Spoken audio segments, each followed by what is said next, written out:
نحمده ونصلي ونسلم على رسوله النبي الكريم اما بعد فاعوذ بالله من الشيطان الرجيم بسم الله الرحمن الرحيم وعد الله الذين آمنوا منكم وعملوا الصالحات لَيَسْتَخْلِفَنَّهُمْ فِي الْأَرْضِ صدق اللہ العلی العظیم وصدق رسولہ النبی الکریم۔ معزز حاضرین و ناظرین، عزیز طلباء و طالبات،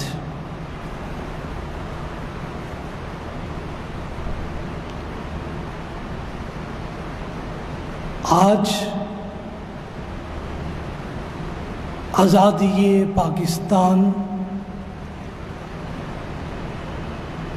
کی 75ویں سالگرہ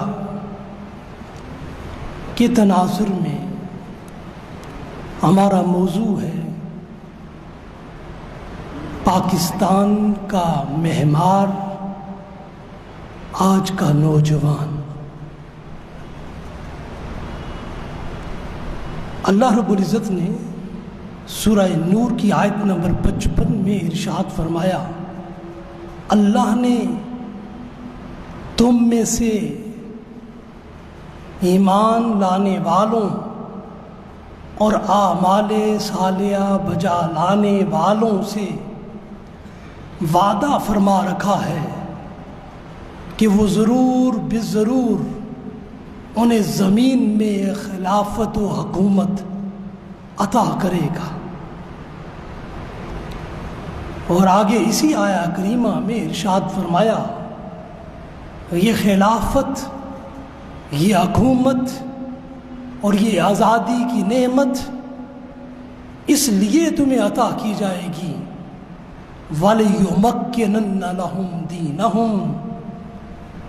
کہ تم ضرور بالضرور اس نعمت آزادی کو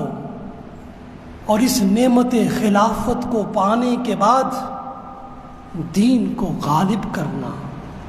اور وہ اہل ایمان، وہ اعمال صالحہ والے اس زمین میں دین کو غالب کریں گے۔ ناظرین و ناظرین گرامی قدر، اللہ رب العزت نے اپنا وعدہ، وعد اللہ، اس نے اپنا وعدہ اس پوری پاکستانی قوم سے 1947 میں،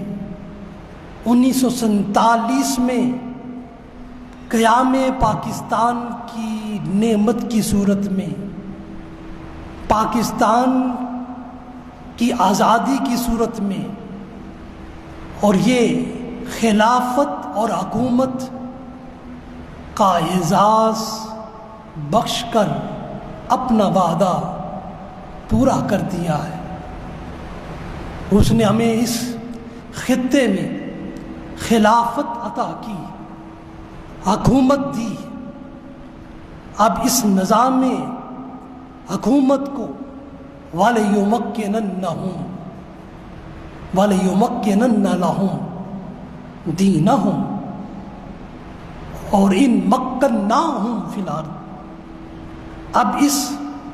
نظام خلافت و حکومت کے بعد، اللہ کے اس وعدہ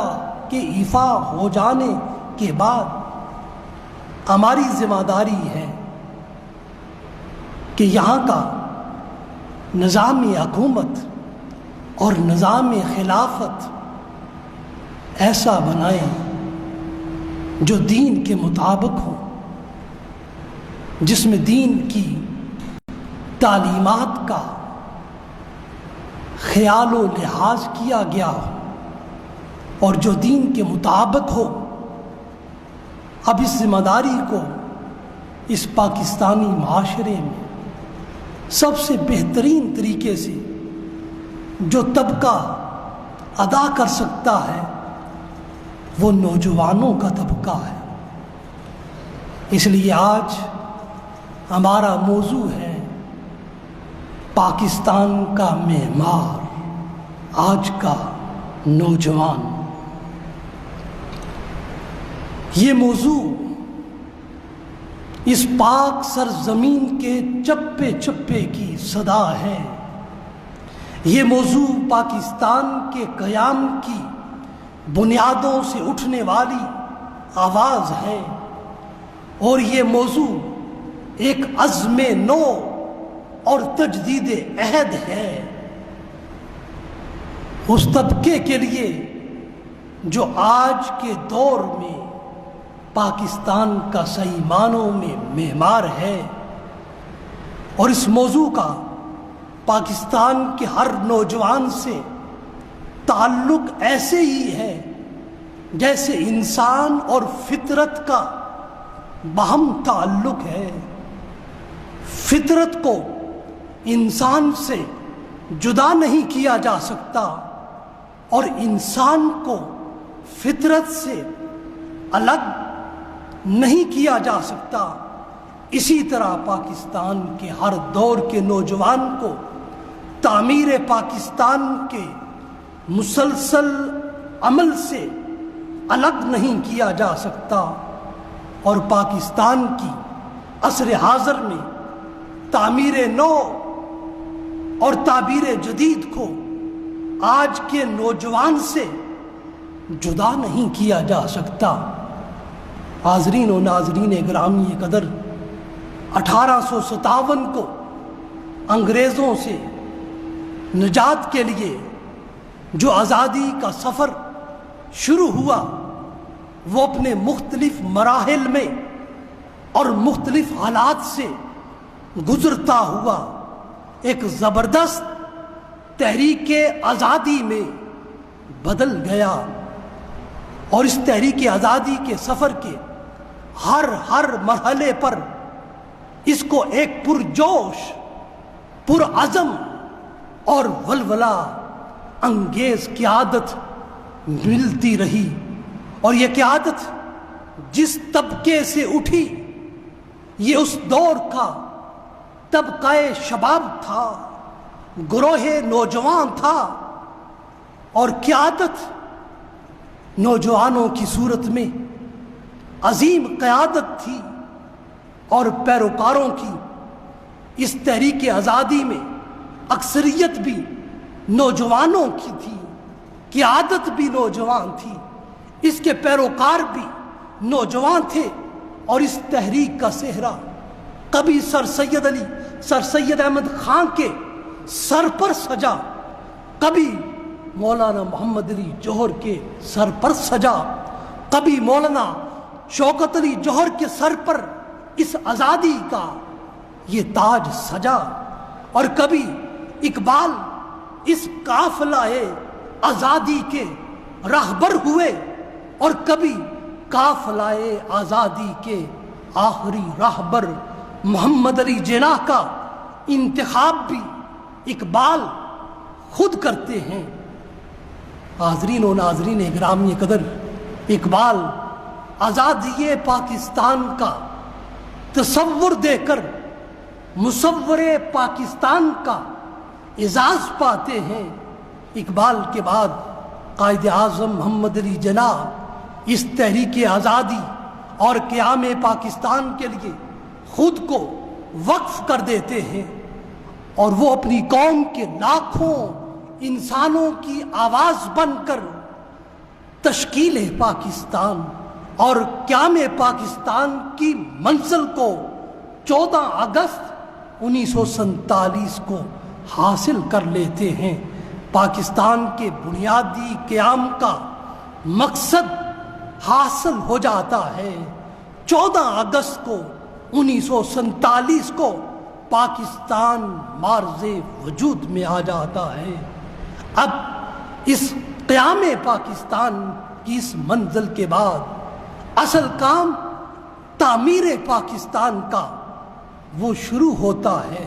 اور اس تعمیر پاکستان کے تقاضوں اور ضرورتوں کو آج ہم پیغام پاکستان کا نام دے رہے ہیں۔ حاضرین و ناظرین گرامی قدر، پیغام پاکستان کی سب سے بڑی طاقتور آواز، جو اس کا بنیادی تصور دینے والی ذات اور اس کو تشکیل کرنے والی شخصیت کے فکر و بیان سے گونجی ہے، وہ ہے آزاد پاکستان، آزاد پاکستان۔ اور یہ آواز یقیناً برصغیر پاک و ہند کے بچے بچے کی آواز تھی، ہر نوجوان کی آواز تھی، ہر مسلمان کی آواز تھی، اور ہر آزاد انسان کی آواز تھی۔ اور اس آواز کو قائد اعظم محمد علی جناح اور علامہ اقبال نے اس کو فروغ دیا، اور ان دونوں ہستیوں کی کہی ہوئی باتوں کو عملی اور واقعی تعبیر دینا ہی آج پیغام پاکستان ہے۔ حاضرین و ناظرین گرامی قدر، آج کا پیغام پاکستان قیام پاکستان کے مقاصد کا آئینہ دار ہے۔ مصور پاکستان کی روح سے پیغام پاکستان کے بارے میں آج بھی اقبال کی روح سے پوچھا جائے تو وہ یہی کہتی ہے، اس وطن کی نعمت کو معمولی نہ سمجھو، یہ وطن نعمت خدا بندی ہے اور یہ عطائے رسول ہے۔ اس لیے اقبال کہتے ہیں، اپنی قوم کو اس آزادی پاکستان کی عظیم نعمت سے کی طرف متوجہ کرتے ہوئے اور اس کے تصور پاکستان کی طرف ان کو متنبہ کرتے ہوئے فرماتے ہیں، امیر عرب کو آئی ٹھنڈی ہوا جہاں سے، امیر عرب کو آئی ٹھنڈی ہوا جہاں سے،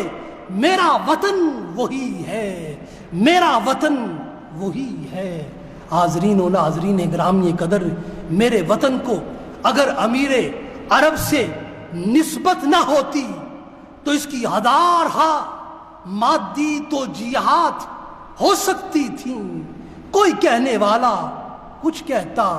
کسی کی بولی کچھ ہوتی، اور اب بھی کہنے والے بہت کچھ کہتے ہیں۔ کوئی اس وطن کے اصول کی جد و جہد کو معاشی آزادی کی جد و جہد قرار دیتا، اور دیتے بھی ہیں آج۔ کوئی اس کی جد و جہد کو ایک جغرافیائی ضرورت کہہ سکتا تھا، کوئی تشکیل وطن کی معروضی وجوہ میں سے کوئی ایک بھی وجہ کو اس کی آزادی کے ساتھ منسلک کر سکتا تھا۔ اقبال نے امیر عرب کو آئی ٹھنڈی ہوا جہاں سے یہ الفاظ کہہ کر قیام پاکستان، تشکیل پاکستان کی نظریاتی اساس کو واضح کر دیا ہے۔ یہ الگ بات یہ قوم سمجھے یا نہ سمجھے، لیکن اس پاکستان کا تصور دینے والی ذات جس کو قوم بالاجماع مصور پاکستان مانتی ہے، وہ قیام پاکستان کی بنیادوں کو واضح کر رہے ہیں۔ اور یہی کچھ قائد اعظم محمد علی جناح کے خطبات میں، ان کے تمام تر اجتماعات میں، ان کی تقاریر میں یہی کچھ نظر آتا ہے کہ امیر عرب کو آئی ٹھنڈی ہوا جہاں سے۔ مزید برآں قیام پاکستان کے اس عظیم مقصد کو حتمی، قطعی اور یقینی اور بلا ریب قرار دیتے ہوئے ان کلمات کا اقبال نے اضافہ کیا ہے کہ امیر عرب کو کہاں سے ٹھنڈی ہوا آئی؟ فرمایا وہ میرا وطن وہی ہے، میرا وطن وہی ہے، امیر عرب کو آئی ٹھنڈی ہوا جہاں سے۔ تو اقبال جو وطن کا تصور پیش کر رہے تھے وہ امیر عرب کے ساتھ جڑا ہوا تھا، ان کی تعلیمات کے ساتھ وہ قائم دائم تھا، اور انہی کی تعلیمات کے لیے اس وطن کا مطالبہ تھا۔ اقبال کے ان الفاظ نے تعمیر پاکستان اور پیغام پاکستان کی نظری اور مانوی سرحدوں کو بھی بیان کر دیا ہے، جبکہ اقبال نے خطبہ الہ آباد میں اس وطن کی جغرافیائی اور ارضی سرحدوں کا تعین بھی کر دیا تھا۔ حاضرین و ناظرین گرامی قدر، اقبال ہر انسان اور ہر قوم کی زندگی میں تین چیزوں کو اس کی ساری کاوشوں اور اس کی جملہ جد و جہد کا مرکز و محور قرار دیتے ہیں۔ ان میں سے پہلی چیز کسی بھی قوم اور کسی بھی فرد کا عقیدہ اس کی جد و جہد کا مرکز و محور ہوا کرتا ہے، اور دوسری چیز اس قوم کی تہذیبی اختراعات ہوا کرتی ہیں، اور تیسری چیز اس قوم اور فرد کی تاریخی روایات اس کی جد و جہد میں اہم کردار ادا کرتی ہیں۔ ایک مسلمان بھی اپنی معمولی اور غیر معمولی جد و جہد میں کبھی ان تین چیزوں کو کسی بھی لمحہ نظر انداز نہیں کر سکتا، اور ان تینوں چیزوں سے کبھی بھی ایک مسلمان لا تعلق نہیں ہو سکتا۔ حاضرین و ناظرین گرامی قدر، یہی وجہ ہے اقبال نے 1937 میں قائد اعظم محمد علی جناح کو لکھا، اگر ہندوستان کے مسلمانوں کا اپنی سیاسی جد و جہد کا مقصد محض آزادی اور اقتصادی فلاح اور معاشی بہبود ہے، اور حفاظت اسلام اور اسلام کا فروغ ان کی جد و جہد کا، ان کے وطن کی مساعی کا، وطن کے اصول کے لیے جد و جہد کا مقصد حفاظت اسلام اور تعلیمات اسلام نہیں ہے، تو پھر مسلمان کبھی بھی اپنی آزادی کی جد و جہد میں کامیاب نہیں ہو سکتے۔ حتیٰ کہ اقبال نے ہندوستان کے مسلمانوں کے معاشی مسئلے کا حل اسلام کی متحرک اور فعال تعلیمات سے وابستہ کیا تھا۔ حاضرین گرامی قدر، پیغام پاکستان کے حوالے سے روح اقبال آج کے نوجوان کو یہ درس حیات دیتی ہے کہ تعمیر نو فرسودہ اور ظالمانہ طریقوں سے اور ظالمانہ نظام سے نہیں ہوا کرتی۔ آج ہمیں اپنے ملکی نظام میں جہاں جہاں فرسودگی ہے، جہاں جہاں استحصال ہے، جہاں جہاں ظالمانہ پہلو ہے، جہاں جہاں اس نظام میں ریختگی اور شکستگی ہے، اس کا خاتمہ کرنا ہے۔ خواہ وہ ہمارا نظام تعلیم ہو، خواہ نظام سیاست ہو، خواہ نظام معاشرت ہو، خواہ نظام معیشت ہو، خواہ نظام عدالت ہو، خواہ نظام بہبود عامہ ہو، خواہ نظام کفالت عامہ ہو، کسی بھی ملکی نظام میں فرسودگی تعمیر پاکستان کے پیغام کے خلاف ہے۔ آج ساری دنیا کا بہترین سسٹم، اعلیٰ ترین نظام حیات ہمارا اس پاکستانی قوم کا ہونا چاہیے، اس وطن کا ہونا چاہیے، یہاں کے باشندوں کا، یہاں کے باسیوں کا ہونا چاہیے۔ اس لیے اقبال کہتے ہیں فرسودگی سے سوائے بیزاری اور مایوسی سے کچھ جنم نہیں لیتا، اور اس حقیقت کو وہ یوں بیان کرتے ہیں، فرسودہ طریقوں سے زمانہ ہوا بیزار، فرسودہ طریقوں سے زمانہ ہوا بیزار۔ حاضرین و ناظرین گرامی قدر، اس کا حل بھی وہ اپنی قوم کو دیتے ہیں کہ ہر زمانے کے تقاضوں کو سمجھو، ان کو اختیار کرو، زمانے کے ساتھ چلو، بلکہ اس طرح تم چلو کہ زمانہ تمہارے ساتھ چلے اور تم زمانے کے ہر دور کے اندر رہبر ٹھہرو، سارا زمانہ تمہاری پیروی کرے۔ اس لیے اقبال کہتے ہیں زمانہ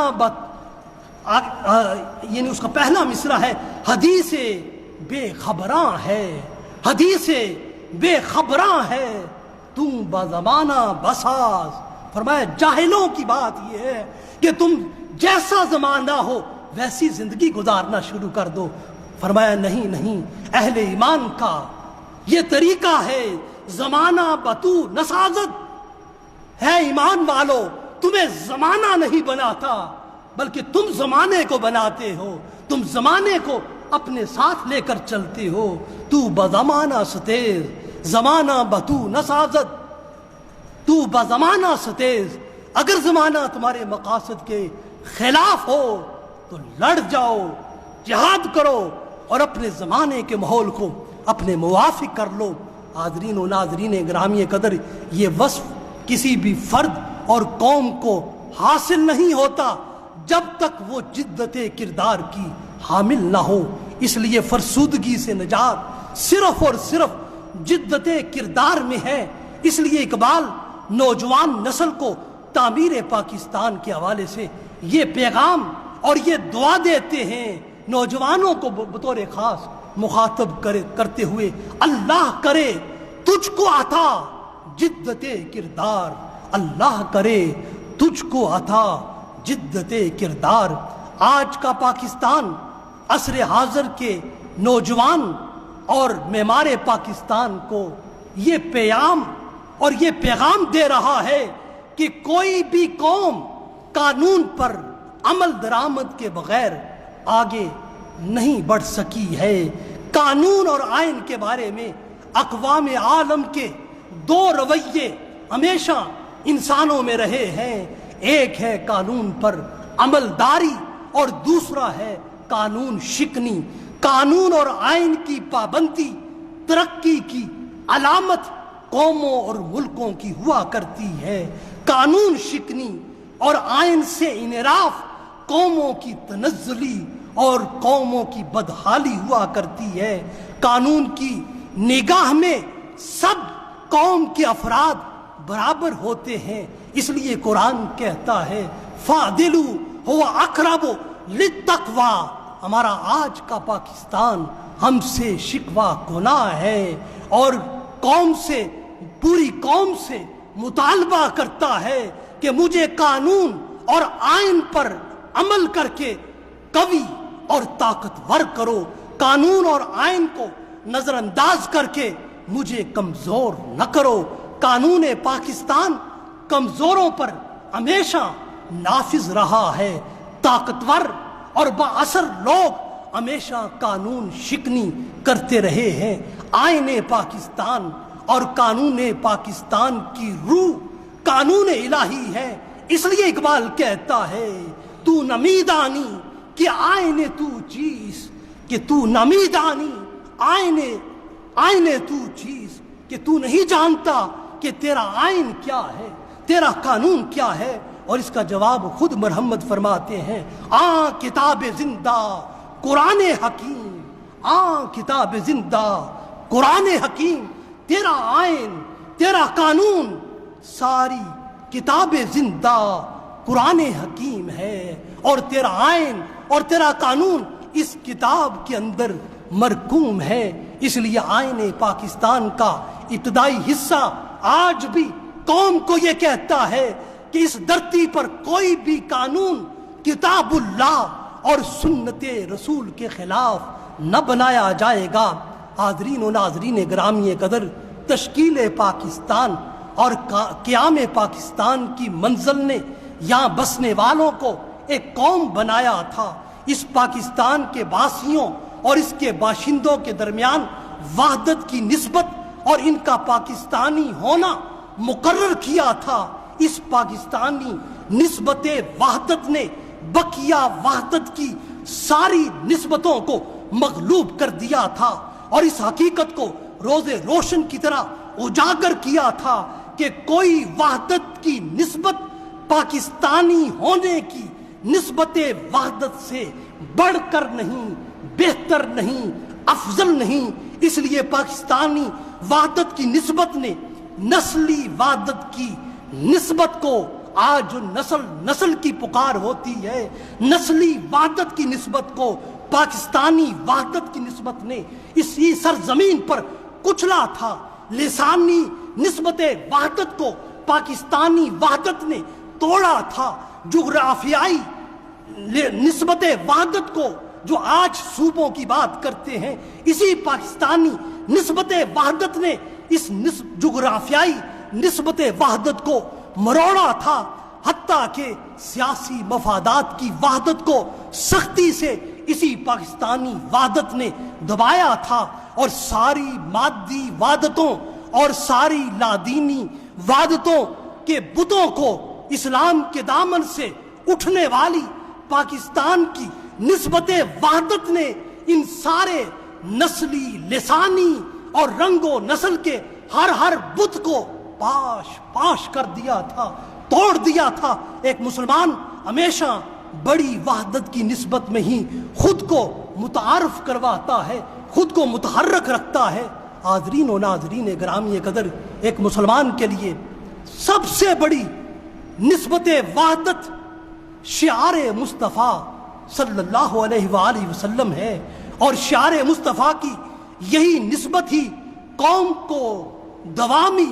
نسبت وحدت بھی دیتی ہے، اور قوم کو بقائے حیات کا راز استمرار بھی دیتی ہے۔ اور اسی نسبت وحدت کو اختیار کرنے اور اس سے تمسک کے محکم کی تعلیم اور رہنمائی دیتے ہوئے اقبال کہتا ہے، تا شعار مصطفیٰ از دست رفت، تا شعار مصطفیٰ از دست رفت، قوم را رمز بقا از دست رفت، قوم را رمز بقا از دست رفت۔ حاضرین و ناظرین گرامی قدر، اسی نسبت وحدت کی طرف متوجہ کرتے ہوئے دوسرے مقام پر اقبال کہتے ہیں، قوم را سرمایہ قوت ازوے، حفظ سر وحدت ملت ازوے، حفظ سر وحدت ملت ازوے۔ اس شعار مصطفیٰ ہی سے قوم کو قوت نصیب ہوتی ہے، اسی سے اس کو وحدت نصیب ہوتی ہے، اور شعار مصطفیٰ کی نسبت وحدت ہی مسلمانوں کے لیے سب سے بڑا سرمایہ قوت ہے، اور مسلمانوں کی ملت کی وحدت شعار مصطفیٰ پر قائم اور دائم ہونے میں ہے۔ شعار مصطفیٰ کی نسبت وحدت نے ہر دور میں مسلمانوں کو یکجا کیا ہے،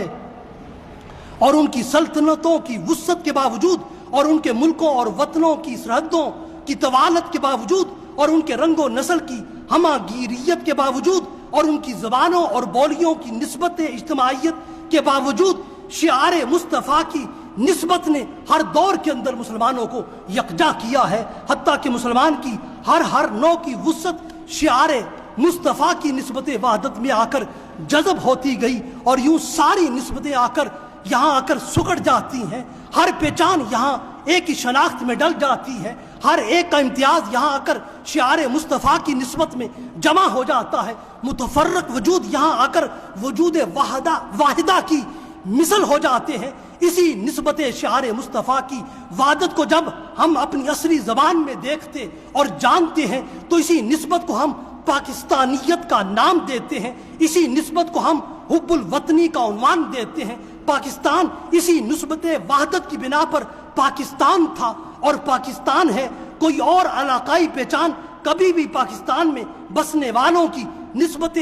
وحدت ہرگز نہیں بن سکتی۔ آج پیغام پاکستان یہی ہے کہ پاکستان میں اسی نسبت وحدت کا احیاء کیا جائے، اسی کا پرچار کیا جائے، اسی آواز کو ملک کے کونے کونے میں بلند کیا جائے، اور اس دور کے معمار پاکستان آج کے نوجوان کی سب سے بڑی ذمہ داری یہی ہے کہ وہ پاکستانیت کی وحدت کی نسبت کے ساتھ اس ملک میں جیے، اور اس کو اپنا امتیاز جانے، اس کو اپنی شناخت بنائے۔ حاضرین گرامی قدر، پاکستان کی نظریاتی اساس سے دوری کیوں کر ہوتی ہے، اور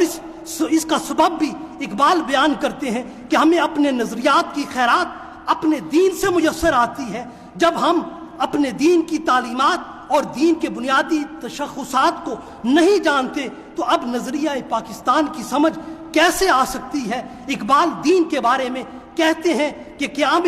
پاکستان کے بعد ہمیں سب سے زیادہ دین کو سمجھنا تھا، لیکن پورے عجم کی حالت یہ ہے، عجم ہنوز نداند رموز دین، کہ عجم ابھی تک اپنے دین کے رمز، اسرار، حکمتوں کو جان نہیں سکا۔ اہل عجم ابھی تک اپنے دین کے رازوں سے واقف نہیں ہوئے، اور دین کے رازوں سے اور دین کی حکمتوں سے یہی بے خبری ہی دین بیزاری پیدا کرتی ہے، دین سے دوری پیدا کرتی ہے، اور پاکستان کے فکر و نظریہ سے لا تعلق کرتی ہے، اور اسی جہالت کے سبب خود ساختہ نظریے ہمیں معاشرے میں دکھائی دیتے ہیں اور معاشرے میں ہر جگہ سنائی دیتے ہیں۔ ایک مسلمان کے فکر و نظریہ کی بنیاد اور اساس دین ہے، جبکہ دین کی کل حقیقت یہ ہے جسے اقبال یوں بیان کرتے ہیں: بمصطفیٰ برساں خیشرا کہ دین ہماؤس گر بہو نہ رسیدی تمام بولاہ بیس۔ ہماری شومیہ قسمت یہ ہے کہ ہم اپنے دین کو بھی اچھی طرح نہ سیکھ سکے، نہ سمجھ سکے۔ ہم آج تک 75 سال سے اپنے چاروں طرف جو دین دیکھتے رہے ہیں اور جو دین کے مبلغ دیکھتے رہے ہیں، الا ماشاء اللہ جو دین کی دعوت اور اس دعوت کے جو موضوعات دیکھتے رہے ہیں، اور یہ ساری دعوت دین الا ماشاء اللہ آ کر اپنے غالب تاثر میں اقبال کے ان الفاظ میں سمٹتی ہوئی نظر آتی ہے: دین ملا فی سبیل اللہ فساد، دین ملا فی سبیل اللہ فساد۔ آج دین کا نام ہم نے معاذ اللہ فساد رکھ دیا ہے، آج ہم نے مذہب کا نام انتشار اور خلفشار رکھ دیا ہے۔ دین کا وہ پیروکار جو دنیا میں سب سے زیادہ امن کی علامت تھا، اور آج دہشت کا عنوان بن چکا ہے۔ ہمارا دین دین ملا میں کیسے تبدیل ہوا، اس کی طرف اشارہ کرتے ہوئے اقبال کہتے ہیں: ہند میں حکمت دین کوئی کہاں سے سیکھے، نہ کہیں لذت کردار نہ افکار حمیق، نہ کہیں لذت کردار نہ افکار حمیق۔ جب دین ہمیں سمجھ نہ آیا تو ہم نے دین ہی کو بدلنے کی کوشش شروع کر دی۔ ہم نے اپنی خواہشات کو دین بنایا اور ان خواہشات کو دین بنا کر پیش کرنا شروع کر دیا۔ اس لیے دین کی حقیقت سمجھ نہ پائے تھے، بجائے خود کو بدلنے کے ہم نے دین کو اور قرآن کو اپنے تعویلی معنی میں بدلنا شروع کر دیا، جس کی طرف اقبال یوں اشارہ کرتے ہیں: خود بدلتے نہیں قرآن کو بدل دیتے ہیں۔ حاضرین و ناظرین گرامی قدر، یہ ہمارا اجتماعی رویہ قرآن کے ساتھ ہے، اسی طرح ہمارا قومی رویہ پاکستان کے ساتھ یہ ہے کہ وہ قانون جو ہمارے مفادات کو ٹھیس پہنچاتا ہے، وہ قانون جو ہمارے اختیارات کو محدود کرتا ہے، وہ قانون جو ہمیں منصب سے ہٹاتا ہے، وہ قانون جو ہمارا احتساب کرتا ہے، وہ قانون جو ہمیں اپنی گرفت میں لیتا ہے، اس قانون ہی کو ہم بدل دیتے ہیں۔ اس لیے اقبال کے اس شعر کو تھوڑی تبدیلی کے ساتھ پڑھا جائے تو پاکستان کی حالت زار ہمارے سامنے یوں آتی ہے: خود بدلتے نہیں قانون کو بدل دیتے ہیں۔ پاکستان میں مروج جمہوری نظام سے عملاً جمہوریت کی یہ تصویر سامنے آتی ہے: قبیلے، خاندان اور برادری کی وجہ سے سب سے زیادہ ووٹ لے لو، سرمایہ اور دولت کے انبار لگا لو، جائز اور ناجائز کے چکر میں نہ پڑو، بس صرف اور صرف مال جمع کرتے جاؤ، جبکہ عوام کی خدمت کا مطلب یہ ہے کہ اپنے اور اپنے خاندان کے ناقابل شمار اثاثے بنا لو، سرمایہ اور دولت کو اپنی قوت اور طاقت بنا لو۔ الیکشن سارے کا سارا خریدنا پڑے تو بھاری قیمت دے کر لاکھوں کروڑوں لگا کر پورے کا پورا الیکشن خرید لو، سارا عملہ خرید لو۔ اس لیے کہ پاکستان میں سیاست سے بہتر کوئی تجارت نہیں ہے۔ جس پاکستانی کا جی چاہے اگر وہ دولت کے انبار رکھتا ہے تو اس آزاد فضا میں الیکشن میں حصہ لے سکتا ہے، بشرطے کہ اپنے علاقے کا سب سے بڑا سرمایہ دار ہو، جاگیردار ہو، علاقے کا سب سے بڑا وڈیرا ہو، اور وہ وڈیرا صرف جائیداد اور سرمایہ ہی میں نہ ہو بلکہ ہر برے عمل میں بھی ہو، ہر برے عنوان میں بھی ہو، ہر بری شہرت میں بھی ہو، ہر برے معاشرتی تعارف میں بھی ہو، حتیٰ کہ ہر برے شخص کا وہی سردار ہو، وہی وڈیرا ہو۔ تو ایسا شخص ہی آج ہماری جمہوریت کے لیے، آج ہماری سیاست کے لیے بہترین امیدوار بھی ہے۔ یہی ہمارا قائد ہے، یہی ہمارا لیڈر ہے، اور یہی ہماری قوم کا مسیحا ہے۔ سیاست میں اس بات کو یقینی بنانے کی ضرورت ہے کہ آج وہ اسلام کی ان قدروں کو پھر زندہ کیا جائے جن کی وجہ سے اسلام کی عزت اس پورے معاشرے کے اندر تھی۔ تو حاضرین گرامی قدر، خلاصہ کلام کی طرف بڑھتے ہوئے اور آج کے اس لیکچر کا اصل پیغام اس کی طرف آتے ہوئے عرض یہ کروں گا کہ آج پاکستان اور پاکستانی قوم کا سب سے بڑا مسئلہ اس کی ملکی قیادت ہے۔ آج پاکستان کو ایسی قیادت کی ضرورت ہے جو دنیا میں قیادتوں کے معیار پر پوری اترتی ہو، جو قوم کو ایک منزل، ایک جہت، ایک سمت دے، جو قوم کے سامنے ایک واضح نصب العین رکھے، جو قوم کے لیے خود ایک مثال ہو، جو قوم کی وحدت کا نشاں ہو، جو ملک کی سیاسی استحکام کی پہچان ہو، جو پاکستان کی مضبوط معیشت کی اساس ہو، جو قانون و آئین کا احترام کرتی ہو، جو ملک سے ہر طرح کے ظلم و فساد کا خاتمہ کرے، جو ملک کو کرپشن اور بدعنوانی سے پاک کرے، جو ملک سے انتشار اور خلفشار کا خاتمہ کرے، جو ملک کو امن و سکون کا گہوارہ بنائے، جو ملک کو صداقت کا سبق پڑھائے، جو قوم کے ہر فرد کو عدل و انصاف دے، جو قوم میں جذبہ شجاعت کو فروغ دے، جو قوم کو اقوام عالم کی امامت اور رہبری کی جانب گامزن کر دے، جو نگاہ بلند ہو، جو سخن دل نواز ہو، جو جاں پرسوز کی مالک ہو، جو میر کارواں کی ہر صفت سے آراستہ ہو، جو کرگس کی صفت نہ رکھتی ہو بلکہ شہین کی صفت رکھتی ہو، جو بے خوف ہو اور اس کو صرف اللہ کا خوف ہو، جو قوم کے اجتماعی مقصد کو پانے کے لیے صاحب درد اور صاحب جنوں ہو، جو سوز دروں سے معمور ہو، جو ہر دم متحرک اور فعال ہو، جس کے جذبوں میں تپش ہو، جس کے عمل میں حرارت ہو، جو زندہ دل رکھنے والی ہو، جو مردہ دل ہرگز نہ ہو، جس کا وجود قوم کی ترقی کی ضمانت ہو، جو قوم کے لیے فکر و عمل کی روشنی ہو، جو قوم کے احساس ضیاء کو جگا دے، جو بکھری ہوئی قوم کو ایک کارواں بنا دے، جو قوم کی ناکامی کو کامیابی میں بدل دے، جو معاشرے سے استبداد کو مٹا دے، جو اس معاشرے سے ہر ظلم کو ختم کر دے، جو فقر بوذر سے آراستہ ہو، جو زور حیدر سے مزین ہو، جو صاحب اسرار ہو، جس کی صلاحیتوں کا زمانہ معترف ہو، جو قوم کے لہو کو گرما کر جذبہ تعمیر دے، جو ملت بیضا کے ہر فتنے کو کچل دے، جو قوم کو نئی زندگی دے، جو قوم کو مٹنے نہ دے، جو قوم کے لیے ایک ولولہ تازہ ہو، جو قوم کے ہر پھول کو کھلنے کا موقع دے، جو شہین بن کر قوم کو ترقی کی طرف گامزن کرے، جو طوفانوں میں قوم کا حوصلہ ہو، جو نہ صرف قوم کو بدلے بلکہ زمانے کو بدلے، جو قوم کے لیے ہر طرح کی سرفروشی کی مثال ہو، جو قوم کی پرورش لوہ قلم کرنے والی ہو، جو ہواؤں کا رخ بدل ڈالے، جو قوم کا قومی ماحول بدل ڈالے، جو قوم کو ایک موسم بہار دے، جو قوم کی ترقی کے لیے غلامی کی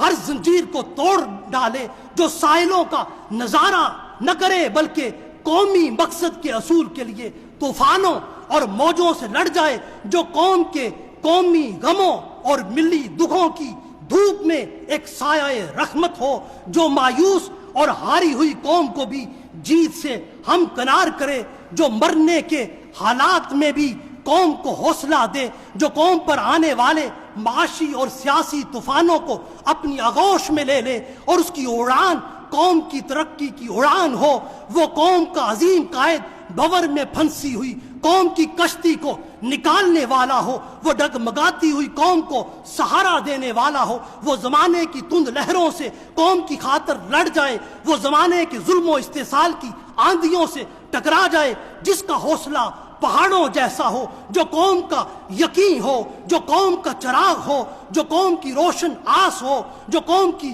سیاہ رات کو ختم کرنے والا ہو، جس کا نام قوم کا نام بن جائے، جو وقت کا سورج ہو، جو قوم کا حوصلہ ہو، جو وقت کی ضرورت ہو، جو قوم کی مشکلوں کو آسانیوں میں بدلنے والا ہو، جو حق گوئی اور بے باکی کا پیکر ہو، جس کی صدا پوری قوم کی صدا ہو، جو جدھر چلے ادھر زمانہ چلے، جو جدھر رخ کرے زمانہ اسی طرف رخ اپنا بدلے، جو غموں کی گٹاؤں میں خوشیوں کا سما ہو، جو اندھیری رات میں چاند ہو، جو معاشرے میں ترقی کی شمع روشن کرے، جس کا قدم قوم کا قدم ہو، جس کا عمل قوم کا عمل ہو، جس کی زبان قوم کی زبان ہو، جس کا جذبہ قوم کا جذبہ ہو، جو قوم کا مخلص ہو، وطن کا جان نثار ہو، جس کا جینا قوم کے لیے ہو، جس کا مرنا قوم کے لیے ہو۔ خدا کرے ہم ایسی قومی قیادت کو پاکستان کی زمام حکومت میں دیکھیں۔ ہم خدا کی رحمت سے مایوس ہرگز نہیں ہیں۔ لا تقنطوا من رحمت اللہ. حاضرین و ناظرین گرامی قدر، اقبال نے فقط پاکستان کا تصور ہی نہیں دیا بلکہ پاکستان کی قومی قیادت کا خاکہ بھی دیا ہے، اور وہ یوں دیا ہے: نگاہ بلند سخن دل نواز جہاں پرسوز، نگاہ بلند سخن دل نواز جہاں پرسوز، یہی ہے رخت سفر میر کارواں کے لیے، یہی ہے رخت سفر میر کارواں کے لیے. وآخر دعوانا الحمدللہ.